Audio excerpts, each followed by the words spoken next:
A lot of times, what we see in home care is the shift from the hospital to home. And that can create a lot of questions and a lot of I don't knows, especially if you haven't received proper discharge plan, if home health was not assigned to you. Getting your medications in order can create a lot of confusion and difficulties for people to get settled in that home. You are having trouble sleeping, you're having trouble eating, because you're no longer on that hospital regimen to get you well. One physician has prescribed one thing to you, and another physician has prescribed the same exact thing, same medication to you. Mobility is not 100% anymore. So now we have to work with their new normal or within the perimeters of their new normal to make things a lot safer in the home. All of the help that's provided, all of the tools that's being given is nothing without the person wanting to recover. If you don't show signs of improvement, the therapy will not continue. The first thing I will say is blood pressure. Discharge day is a major milestone, but for most families, it's also when the real anxiety begins. In the hospital, you have a team. At home, you have a living room. Today, we're breaking down the absolute essentials your loved one need the moment they cross the threshold of your home. These aren't just good ideas. They are requirements to ensure your loved ones actually regain their independence or what may be their new normal.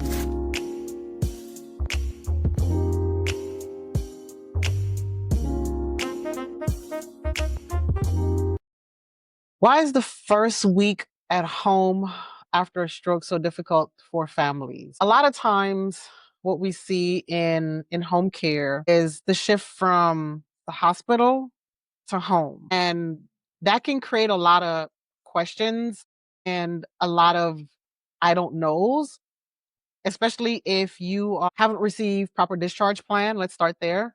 If you have not received a proper discharge plan with directions, if home health was not assigned to you, getting your medications in order can create a lot of confusion and difficulties for people to get settled in that home. Because whereas, you were in a hospital and you were may have been getting some things to sleep and regulate your sleeping cycle, and then you come home, you're having trouble sleeping, you're having trouble eating because you're no longer on that hospital regimen to get you well. So now it's time for you to get yourself well, get home, get your medication in order, your discharge plan, what directions the physician has given to you, so you're not in shock and confused about what's going on. That shift from hospital care to being at home is very key in getting those things in order prior to discharge. Once again, have a conversation with your physician, your discharge planner, your physical therapist, have copies of your medication list and your medication that you brought with you to the hospital and the ones that you're leaving, so you know you're not being double dosed, or one physician has prescribed one thing to you and another physician has prescribed the same exact thing, same medication to you. So some of those things can cause some discharge overwhelm. So having someone there with you by your side is truly a good thing, where you can have someone walk you through that process, um, and getting settled in at home, at least for the first 3 days, because it can get very confusing. What are the most important things we need to change in our house right away to keep our loved ones safe? Well, for this one, honestly, there are some things that should be changed and some things that can use some adjustment. For instance, prior to getting discharged, you can have someone do a walkthrough of the home and they can look at things to remove, like carpets, throw rugs that our seniors love to have in their homes, the throw rugs. Check to see if the bathroom has enough lighting, check to see if the hallway have enough lighting. Maybe some grab bars in the hallway may be necessary. Even in the bathroom, near the toilet, in the shower, outside the shower, anywhere where a loved one may have some difficulties getting up or sitting down.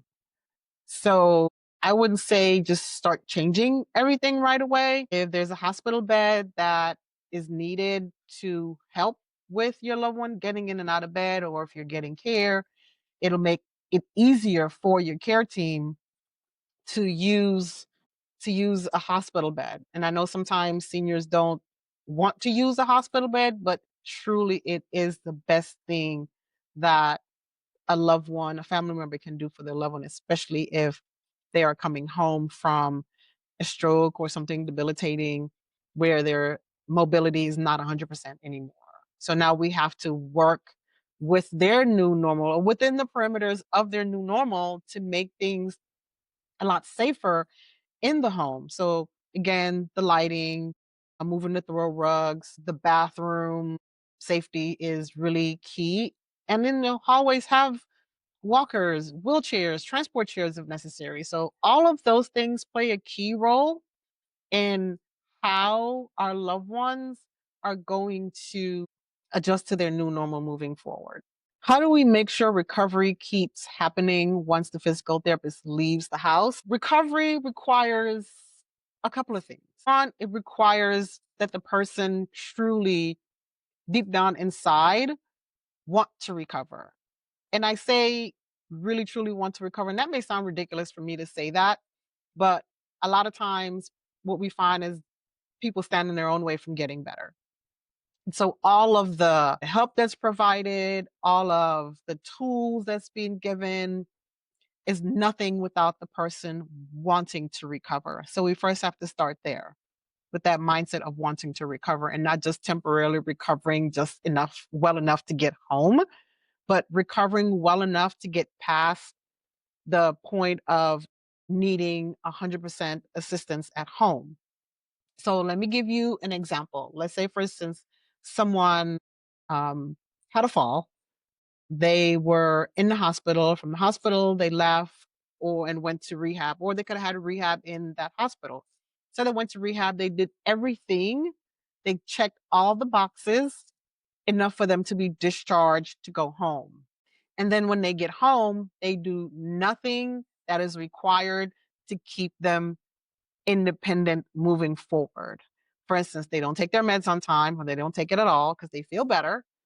They don't use the tools being prescribed to them, like a walker or using a transport chair to avoid falls, or even following up with physical therapy, and or doing range of motion, or actively doing those exercises when the physical therapist is not there, to show signs of improvement to the physical therapist so they can continue to get that physical therapy. Because if you don't show signs of improvement, the therapy will not continue.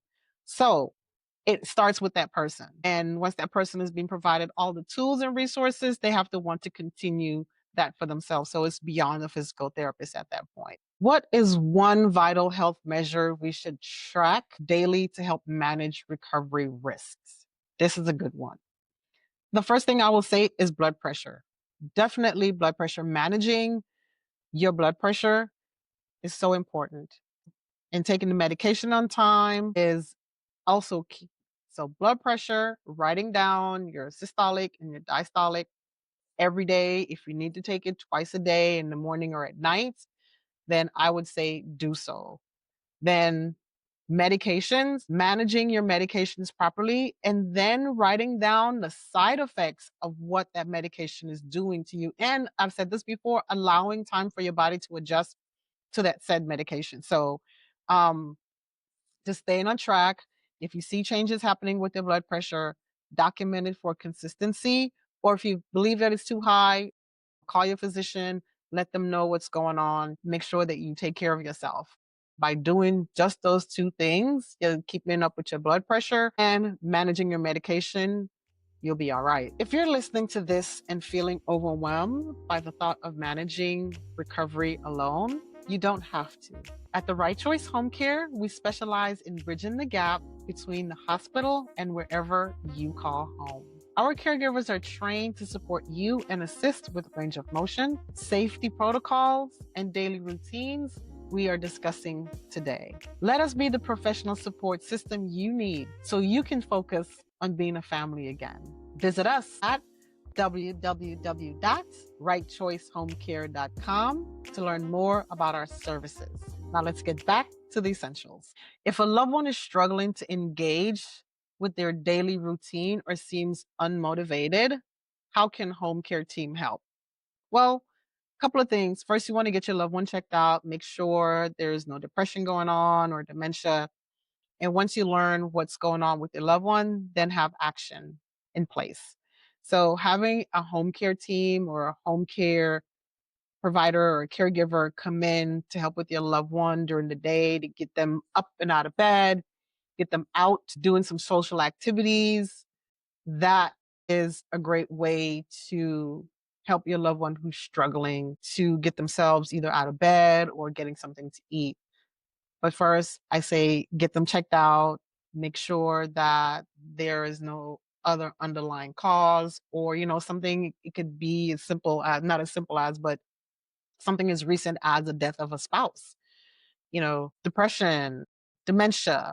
It could be anything. So once you've ruled out or you find out what is really truly going on, then move to the next steps of putting action behind what you know will help get your loved one from feeling the way they're feeling or having that struggle to move about in their daily life. How do we keep track of all the different doctors and medicines without getting overwhelmed?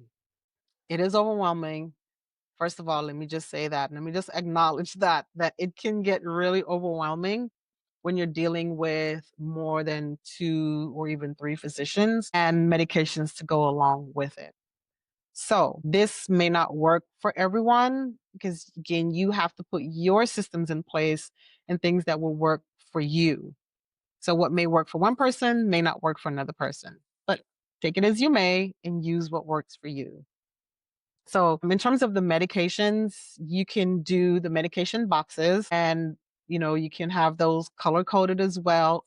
Or you can get a pharmacy that delivers and have those medications already boxed out and or labeled. So that way, they already come with the dates, they already come with the time, and they're different colors too. So that's one system that can be used for your medication, the pill boxes, not keeping them the prescription boxes that they come in and stacked in rows, and then you don't know which one has been taken, which hasn't been taken.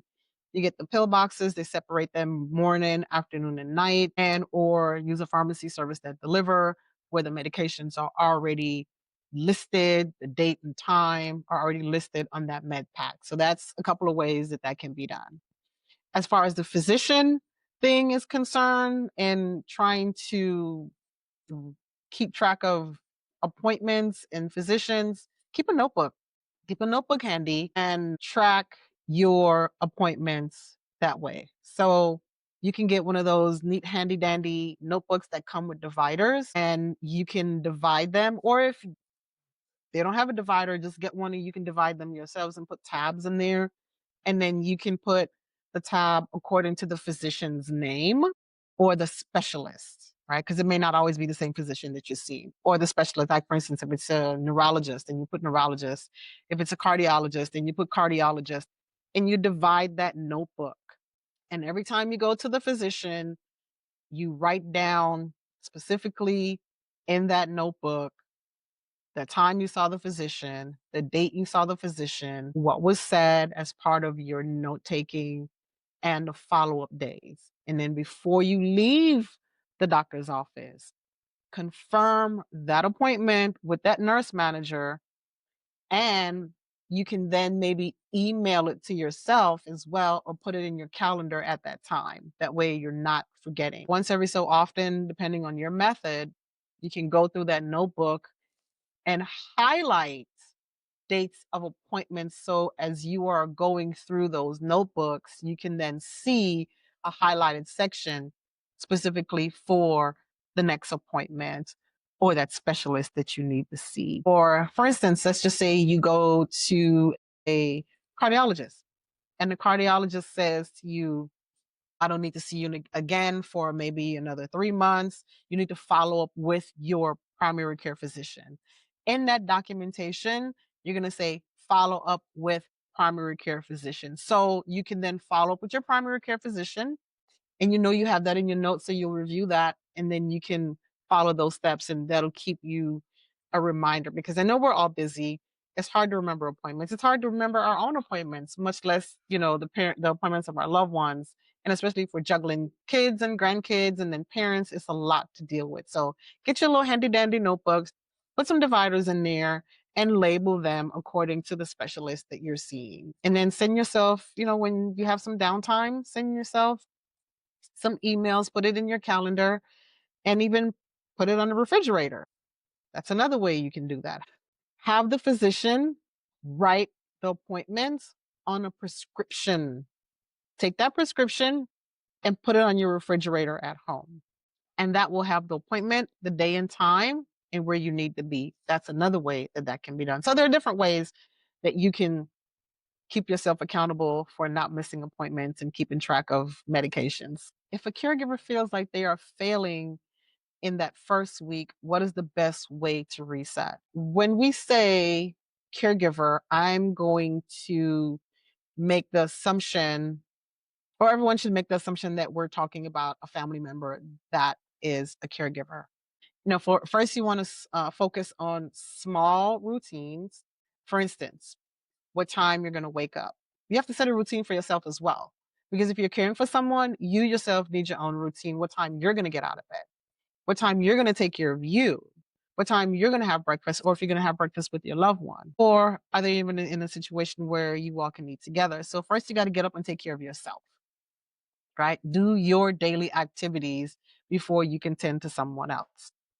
Then once you've taken care of yourself, then you take care of your loved one. So whether that means scheduling the bath, the mealtime, the outing, the doctor's appointments, all those things require routine. And especially if we're dealing with someone with dementia, oh yeah, that is definitely a must. Having a routine is absolutely a must. And small things like the time that you wake up, the time that you go to bed, all those things are essential, especially when you're caring for a loved one, because you have to set boundaries. Let's just say, for instance, you are taking care of someone and they don't get up until 10 o'clock in the morning. That's what it was. That's what it is. That's what's going on. That's how they lived before they became ill or found themselves in a situation where they're no longer independent. Now you have to help them. So if they didn't wake up till 10 o'clock in the morning and they're able to verbalize that they don't want to get up until 10 o'clock in the morning, then you work around that 10 o'clock in the morning wake up call. You have from 7 o'clock to 9:30 to take care of you. And if you hire a caregiver, then the caregiver can sit with them until you get back. So don't think of not hiring a caregiver. If it's feasible, I'll say get one part-time, a few days a week, where you can run errands for yourself and a caregiver can be with your loved one as a companion. So focus on the small routine. Try to fix things. Don't try to be a do-it-all person. And we've talked about this before. Hire someone to help you. Like for instance, for something like cable guy, that window's like this big, right? So for a cable guy or someone that you have to sit and wait on, and you have some other things that you could be doing, that's where temporary help comes in. Call a loved one, call the neighbor. Someone will be willing to help you, but start small and focus on tiny little things that can help to bring a routine together. Shower, laundry, making the bed, meal prep, getting out for walks. All those things can be scheduled, but you have to start small by seeing what works, because no 2 days are the same. Recovery at home can feel like a long journey, but you don't have to walk it alone. The goal of home care is to be there in the in-between moments to make sure the environment stays safe and the daily routines are on track. By focusing on these essentials, you are helping your loved one move from a state of crisis to a state of stability. If you have questions about how to manage the daily routine or need an extra set of eyes and hands, please contact us at rightchoicehomecare.com. We're here to help you bridge the gap and provide the support your family needs.